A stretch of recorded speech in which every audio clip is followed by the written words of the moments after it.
Good morning everyone, welcome to Byju's. So class 10th में हम chapter कर रहे थे कंट्रोल एंड कोऑर्डिनेशन। उसके अंदर हमने कहाँ तक कर लिया था? पेरिफेरल नर्वस सिस्टम तक। आज हम करेंगे सेंट्रल नर्वस सिस्टम। तो सेंट्रल नर्वस सिस्टम के अंदर क्या क्या आता है? ब्रेन आता है, स्पाइनल कॉर्ड आता है। ब्रेन का अगर हम डायग्राम लें तो कुछ ऐसा डायग्राम होता है। यहाँ पर क्रेनियम है जो आउटर मोस्ट कवरिंग है ब्रेन की, that is called cranium. And most of the part जो ब्रेन का कवर होता है वो होता है किसकी हेल्प से? सेरिब्रम की हेल्प से। ओके, और यहाँ पर मिड ब्रेन प्रेजेंट होता है, फोर ब्रेन प्रेजेंट होता है एंड हाइंड ब्रेन भी प्रेजेंट होता है, जिसके पार्ट से cerebellum, medulla and pons. Okay, और बीच में पेट्यूटरी ग्लैंड, हाइपोथैलेमस प्रेजेंट होते हैं। स्पाइनल कॉर्ड मेडुला से आगे अराइज होती है। ओके, तो यहाँ पर जब हम ब्रेन को देखते हैं तो ये हाईएस्ट कोऑर्डिनेटिंग सेंटर है बॉडी में, और ये प्रोटेक्ट होता है by a bony box that is called cranium. और क्रेनियम के अंदर 3 मेम्ब्रेन्स होती हैं दैट इज़ कॉल्ड मेनिंजेस। और मेनिंजेस है 3 मेम्ब्रेन्स है, और मेनिंजेस है वो फिल्ड होती है विद सेरिब्रो स्पाइनल फ्लूइड, जो किसी भी मैकेनिकल शॉक से ब्रेन को बचाता है। तो यहाँ पर ब्रेन को डिवाइड किया गया है 3 रीजन्स के अंदर: fore brain, mid brain and hind brain. जो फोर ब्रेन है उसके अंदर सेरिब्रम आता है, मिड ब्रेन है वो सिंगल पार्ट है उसके अंदर, एंड हाइंड ब्रेन के अंदर पोन्स, सेरिबेलम, मेडुला ऑब्लोंगेटा ये सब आते हैं। ओके, तो सेरिब्रम अगर हम लेके चलें तो सेरिब्रम है main thinking part of the brain, और यहाँ पर ये साइट है for learning, reasoning, intelligence, personality and memory. और जितने भी वॉलंटरी एक्शंस हैं वो कंट्रोल किए जाते हैं किसके द्वारा? सेरिब्रम के द्वारा। तो यहाँ पर कंट्रोलिंग कैसे होती है? जैसे सेंस ऑर्गन्स है हमारी ईयर, नोज़, आई, क्या करते हैं? रिसीव करते हैं इंफॉर्मेशन को, सेरिब्रम तक पहुंचाते हैं। सेरिब्रम क्या करेगा?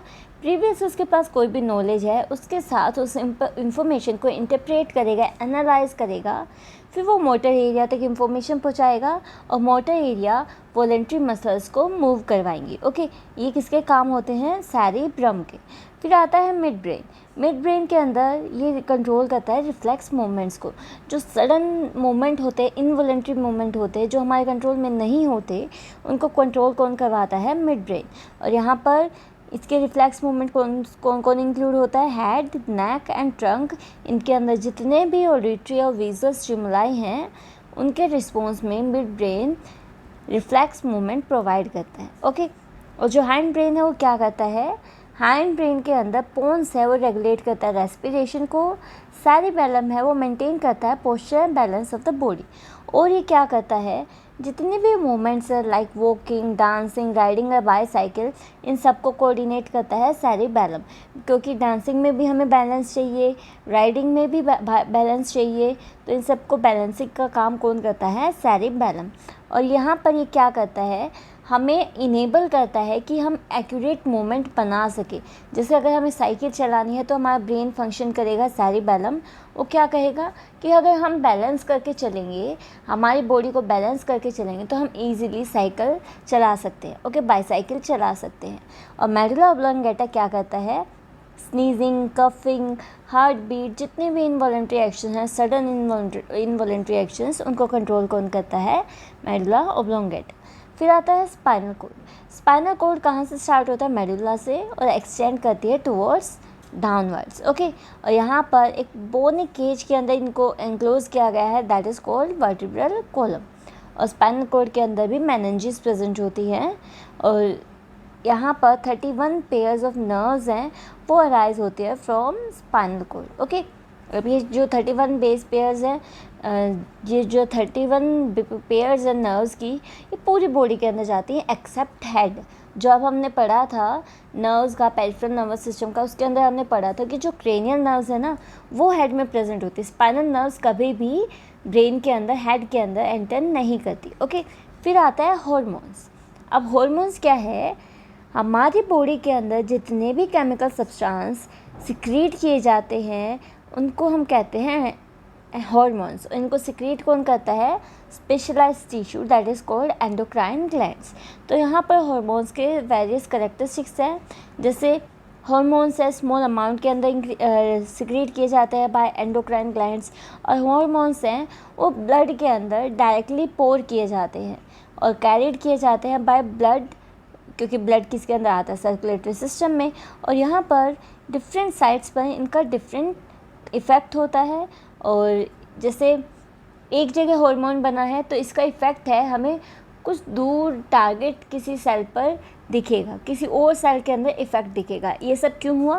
क्योंकि जहाँ पर फॉर्मेशन हुई वहाँ से ब्लड कहाँ लेके गया, टारगेट सेल पर, जहाँ पहुँचाना था वहाँ तक उस हार्मोन को लेके जाता है। ओके, और यहाँ पर हार्मोन्स है act as a specific tissue और ऑर्गन्स। एक स्पेसिफिक टिश्यू का एक स्पेसिफिक हार्मोन होगा। ओके, और यहाँ पर जितनी भी एक्टिविटीज़ हैं बॉडी की एंड इट्स ग्रोथ, वो सब कोऑर्डिनेट कौन करवाता है? हार्मोन्स। ओके, फिर आता है एंडोक्राइन ग्लैंड्स। तो एंडोक्राइन ग्लैंड्स है, ये क्या होती है? इनके पास कोई डक्ट नहीं होती, डायरेक्टली ये पोर करती है अपना सिक्रेशन किसके अंदर? ब्लड स्ट्रीम में।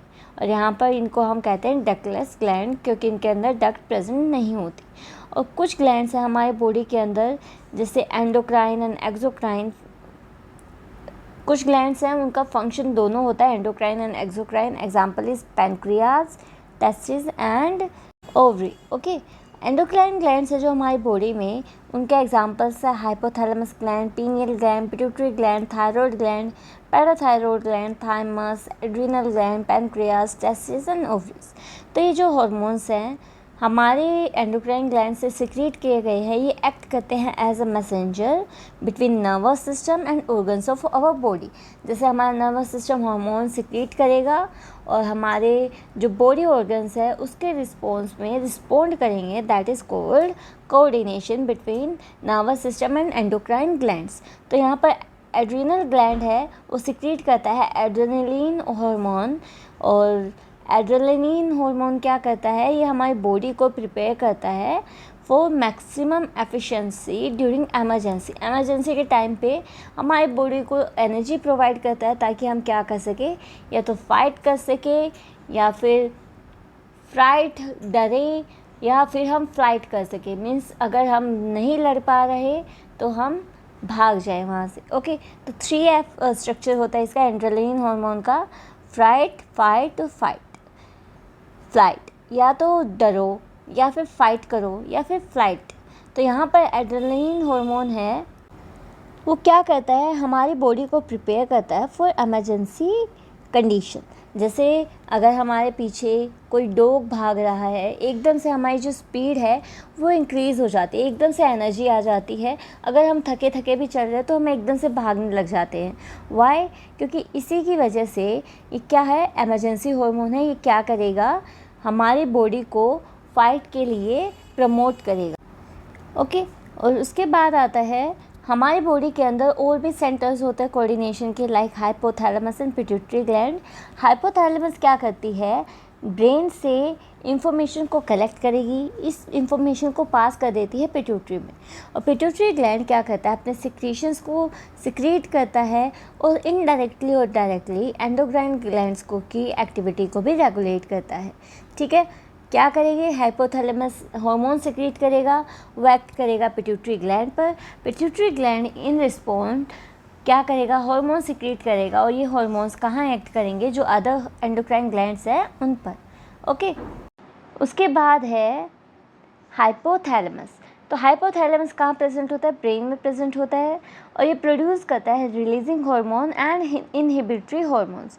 इसका फंक्शन क्या होता है?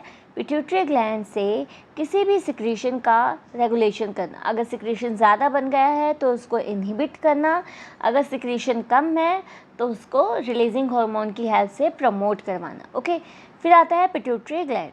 पिट्यूटरी ग्लैंड है किसके नीचे प्रेजेंट है? जस्ट बिलो द ब्रेन, और ये सिक्रीट करता है नंबर ऑफ हार्मोन्स। उसके अंदर फर्स्ट आता है ग्रोथ हार्मोन।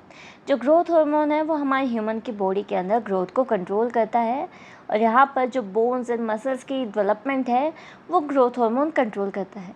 अगर इसकी डेफिशिएंसी है तो यहाँ पर जो पर्सन है उसके पास क्या होगी? शॉर्ट हाइट होगी, और अगर डेफिशिएंसी नहीं है, एक्सेस में है, तो पर्सन की जो हाइट है वो एक्सट्रीमली टॉल होगी। ओके, फिर आता है थायराइड ग्लैंड। जो थायराइड ग्लैंड है वो हमारी विंड पाइप से अटैच्ड है, और यहाँ पर थायराइड ग्लैंड बनाता है थायरोक्सिन हार्मोन, जिसके अंदर आयोडीन प्रेजेंट होता है। अब थायरोक्सिन हार्मोन का काम क्या होता है?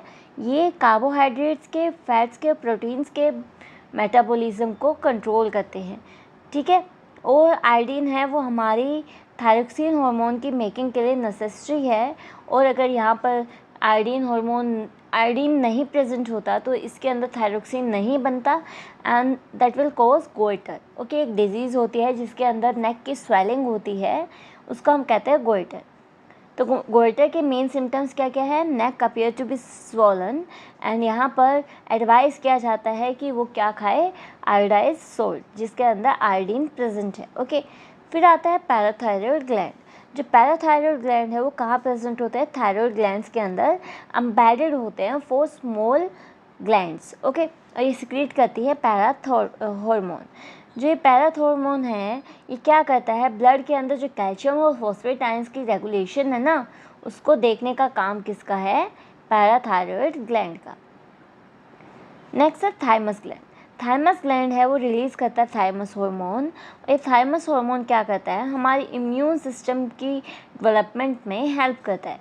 जो चिल्ड्रन हैं उनके अंदर थाइमस ग्लैंड लार्ज होता है, बट जैसे जैसे अडल्ट स्टेज आनी शुरू होती है तो यहाँ पर थाइमस ग्लैंड है जो उसकी जो साइज़ है वो डिक्रीज़ हो जाती है। क्यों हो जाती है? क्योंकि हमारे अंदर इम्यूनिटी आ जाती है। लगभग ऐसी डिजीज़ होती है जिनको हम एनकाउंटर कर लेते हैं up to the adult stage. Okay, फिर आता है पैनक्रियास। पैनक्रियास क्या होता है? इसकी लोकेशन है just below the stomach in the body, और ये हार्मोन सिक्रीट करता है इंसुलिन। अब इंसुलिन है उसका काम क्या है? ब्लड के ग्लूकोज लेवल को लो करना। कैसे लो करेगा? सेल्स को ग्लूकोज लेवल ट्रांसफ़र कर देगा, ग्लूकोज ट्रांसफ़र कर देगा, और सेल से ये ग्लूकोज को क्या करेंगी? रेस्पिरेशन के थ्रू एनर्जी गेन कर लेंगी इससे, ठीक है। तो यहाँ पर क्या होगा? जो पर्सन है अगर उसका ब्लड शुगर हाई है तो पैनक्रियाज है मोर इंसुलिन सिक्रीट करेगा, और अगर ब्लड शुगर लेवल ड्रॉप हो जाता है तो पैनक्रियाज क्या करेगा? ग्लूकागन का सिक्रेशन स्टार्ट कर देगा ब्लड के अंदर। ओके, अब डेफिशिएंसी है इंसुलिन की, वो क्या कोज करती है? वो कोज करती है डायबिटीज़। तो यहाँ पर डायबिटीज़ के अंदर क्या होता है? अब इंसुलिन का काम क्या था? ब्लड के ग्लूकोज लेवल को कंट्रोल करना। तो यहाँ पर अगर इंसुलिन की डेफिशिएंसी है तो ब्लड के अंदर ग्लूकोज लेवल ज़्यादा होगा, तो ब्लड शुगर लेवल ज़्यादा होगा, तो उसको डिज़ीज़ को क्या नाम दे देते हैं हम? डायबिटीज़। ओके, अब ट्रीटमेंट क्या होता है यहाँ पर? या तो हम कंट्रोल करें कि हम शुगर जितनी ले रहे हैं उतनी ना लें, या फिर इंसुलिन के इंजेक्शंस ले ताकि जो इंसुलिन है बाहर से हमने लिया ये ग्लूकोज की ब्रेकडाउन करवा सके। ओके, फिर आता है एड्रीनल ग्लैंड। तो हमारी बॉडी के अंदर एड्रीनल ग्लैंड से 2 प्रेजेंट होते हैं, और ये कहाँ प्रेजेंट होते हैं? किडनी के ऊपर। एक किडनी के ऊपर एक एड्रीनल ग्लैंड, दूसरी किडनी पर दूसरा एड्रीनल ग्लैंड, और इसका सिक्रीशन है वो कौन सा है? Adrenaline hormone. और एड्रेनालाइन हार्मोन को हम क्या कहते हैं? Emergency hormone. फंक्शंस क्या क्या है एड्रेनालाइन हार्मोन के? ये रेगुलेट करता है हार्ट रेट को, ब्रीदिंग रेट को, प्रेशर एंड कार्बोहाइड्रेट मेटाबॉलिज्म को।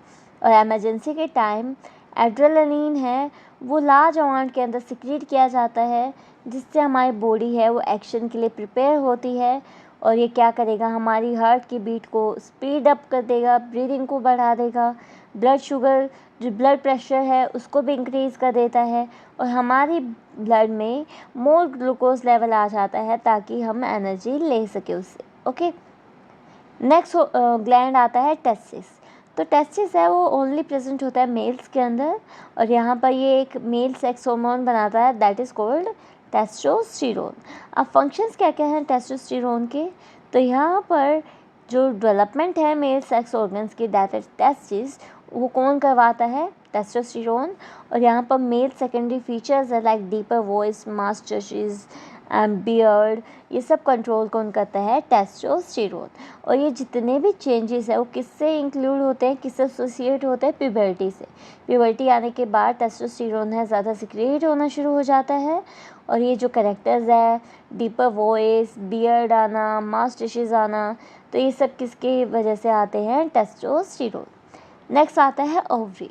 ओवरी किसके अंदर प्रेजेंट है? फीमेल्स के अंदर प्रेजेंट होता है, और ये सिक्रीट करता है 2 hormones that is oestrogen and progesterone. तो यहाँ पर जो फीमेल गैमेट है इज कॉल्ड ओवा, एंड जो मेल गैमेट है उसको हम क्या कहते हैं? टेस्टिस। ओके, तो फंक्शन क्या क्या है एस्ट्रोजन हार्मोन के? ये कंट्रोल करता है development of female sex hormone and control करता है feminine characters like feminine voice, soft skin, memory glands. Okay, इनकी डेवलपमेंट को कंट्रोल कौन करेगा? Oestrogen hormone. नेक्स्ट आता है फंक्शंस ऑफ प्रोजेस्टेरोन। तो प्रोजेस्टेरोन है क्या करता है, यूट्रस के अंदर जितने भी चेंजेस आते हैं मेंस्ट्रुअल साइकिल के टाइम, उन सबको कंट्रोल करने का काम किसका है? प्रोजेस्टेरोन का। और ये हेल्प करता है in maintenance of pregnancy, pregnancy को मेंटेन करने का काम है किसका? प्रोजेस्टेरोन का। नेक्स्ट आता है फीडबैक मैकेनिज्म। अब देखो, ग्लैंड्स है क्या करते हैं? सिक्रेशन करते हैं, बट वो सिक्रेशन करते ही रहे, उससे क्या होगा? एक्सेस हो जाएगा हार्मोन वहाँ पर, तो उससे भी डिजीज़ हो सकती है। तो इसीलिए यहाँ पर फीडबैक मैकेनिज्म प्रेजेंट होते हैं। जितनी भी एक्सेस या डेफिशिएंसी है हार्मोन्स की, वो रेगुलेट की जाती है बाय दिस सिस्टम। तो अगर हम एग्जांपल लेकर चले फीडबैक मैकेनिज्म का, तो हम एग्जांपल ले सकते हैं इंसुलिन हार्मोन का। जैसे डायबिटीज़ के अंदर डेफिशिएंसी होती है इंसुलिन हार्मोन की, और इससे अगर एक्सेस हो जाए इसकी, तो कोमा भी कोज हो सकती है। तो ये सब क्या है? डेफिशिएंसी है, एक्सेस है, इसको कंट्रोल कौन करेगा? Feedback mechanism. तो इसके अंदर क्या होता है, हमारी बॉडी के अंदर नेसेसरी है कि जो हार्मोन है वो एक प्रिसाइज अमाउंट के अंदर ही सिक्रीट किया जाए, जितने रिक्वायरमेंट है उतना ही सिक्रीट की जाए। ठीक है, तो यहाँ पर मैकेनिज्म प्रेजेंट होता है for regulation of production and release of hormone in our body. This is called feedback mechanism. जैसे ब्लड का शुगर लेवल ज़्यादा है, तो यहाँ पर पैंक्रियाज की सेल्स है उसको डिटेक्ट कर देती हैं और क्या करेंगी, वो इंसुलिन का प्रोडक्शन स्टार्ट कर देंगी। इंसुलिन क्या करेगा? ब्लड के ग्लूकोज लेवल को कम करना शुरू कर देगा, क्योंकि ग्लूकोज का ब्रेक डाउन करवाता है, और इससे जो ब्लड का ग्लूकोज लेवल है वो कम हो जाएगा, नॉर्मल हो जाएगा। और अगर ब्लड का ग्लूकोज लेवल बिल्कुल ही कम है, तो यहाँ पर जो सिक्रीशन है इंसुलिन का उसको रिड्यूस कर दिया जाएगा और ग्लूकागन का सिक्रीशन स्टार्ट कर दिया जाएगा। ओके, तो ये था फीडबैक मैकेनिज्म। और हमारे यहाँ पर control and coordination in organisms ख़त्म होता है चैप्टर, सेकंड चैप्टर, और फिर उसके बाद हम फर्स्ट चैप्टर को कंप्लीट करेंगे। Okay, thank you.